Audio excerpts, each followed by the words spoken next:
Hammaga salom, anchadan beri Vogue Japan'da ko'rishmagandik. Men Jimin, men Jongkook. Bugun biz sizga o'z sumkamizni va ichida nimalar borligini ko'rsatamiz. Menga o'z sumkangni ko'rsat. Bu meniki. Men bir soniyaga uni haqiqiy konfet deb o'yladim. Qachondir shirinlik xohlab qolsam, ular haqiqiymi? Ular haqiqiy. Bu yerda marmeladlar bor. Mabodo shirinlik xohlab qolsam. Va mana bular. Men chesnok yeganimdan keyin ularni iste'mol qilaman. Hidi kelmasligi uchun. Sog'lom havo uchunmi? Ha, bitta olsam bo'ladimi? Nima? Mening birinchi buyumim bu hamyon. Juda ham zarur narsa. Hamyon zaruri. Menga yoqadigan tomoni unda kartalarim turadi. Men faqat karta uchun hamyon ishlataman. Oxirgi paytlarda men naqd ishlatmayapman, shuning uchun bu yerda kredit kartalarim bor. Endi sen menga o'z hamyoningni ko'rsat. Menda ikkita bor. Rostdanmi? Bu birinchisi. Nima? Bu rostdan ham hamyonmi? Ha, hamyon. Bu konfet qadog'iga o'xshaydi. Ha, agar sen uni tushirib qo'ysang ham hech kim unga tegmas ekan. Ha, to'g'ri. Uni yo'qotmaysan. Bu esa katta hamyonim. Bu yerda kartalarimni saqlayman. Naqdini bunisida. Sen hazillashyapsanmi? Bu naqd pullar uchunmi? Jiddiymi? U uzun. Sizga ichida nima borligini ko'rsatamiz. Keyingi buyum. Oxirgisi. Bizda lab uchun balzamlar bor. Men doim lab uchun balzam ishlataman. Juda ko'p yildan beri. Men yo'qotib qo'ysam yangisini sotib olaman. Shuning uchun uyda 10 tadan oshig'i bor. Lab uchun balzam. Qani ishlatib ko'ramiz. Bu meniki. Meni lab uchun balzamim. Yana menda og'iz uchun sprey bor. Menda ham uyda bor. Buni nima deyishadi? Nafasni yengillashtiruvchi vosita. Ha, nafasni yengillovchi vosita. Va tish ipi. U binafsha rangda ekan. U rangsiz va namlovchi.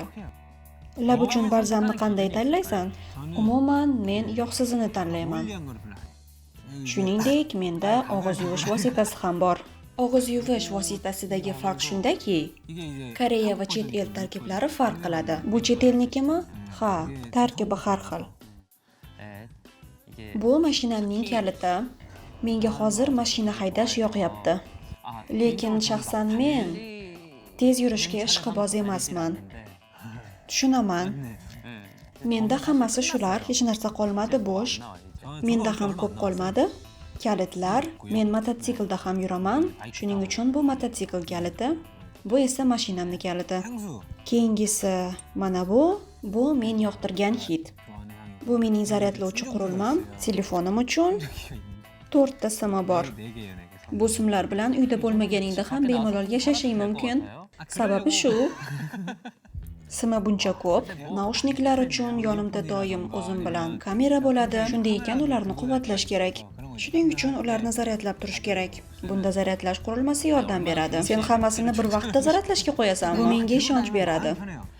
Kimgadir zaryadlash kerak bo'lsa, unga yordam berasanmi? Ha, albatta yordam ham beraman. Va oxirgisi quyoshdan saqlovchi ko'zoynak. Uni taqchi?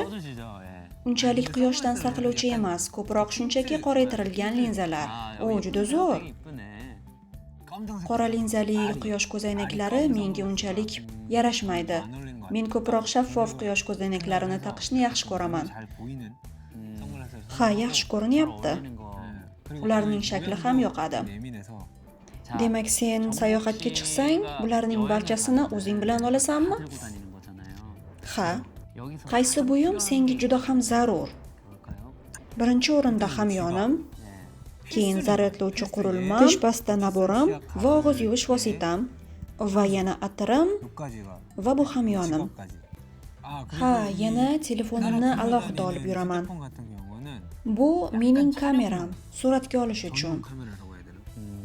Bu modelning kamerasi odatda men olib yuradigan kameraga qaraganda ancha zamonaviyroq. Ishonchim komil, buni fanatlar juda yaxshi bilishadi. lekin Jonguk suratga olishni shunchaki yaxshi ko'radi. U uyda bo'lmaganida doim o'zi bilan kamera olib yuradi. Lekin u hech qachon rasmlaridan foydalanmaydi. Balki endi qilarman. Sayohatga chiqsak, men Jiminning yuzini suratga olaman. Shu hamma narsangni o'zing bilan olsang, o'zingni xotirjam his qilasanmi? Ha, xotirjam bo'laman. Koreyada bo'lganimda deyarli hammasini olib yuraman. Chet elga chiqqaningdachi? Chet elga chiqqanimda menda chemodan bo'ladi. Shuning uchun yana ham ko'proq narsa bo'ladi. Barchasini qanday tartibga solasan bilmayman. Shunchaki ularni joylaysan. Chimin, sen ham shunday qilsang bo'ladi. Bu yerda shunchaki arzimas narsa. Menda ham. Men sumkamda o'zim bilan ko'p narsa olib yurmayman. Aslini olganda men unchalik qayergadir ko'p ham bormayman. Shunday oddiy ixcham sumka, oddiy narsalar uchun. Bu yerda menga kerakli barchasi bor. Menga bu kichik sumkadan foydalanish yoqadi.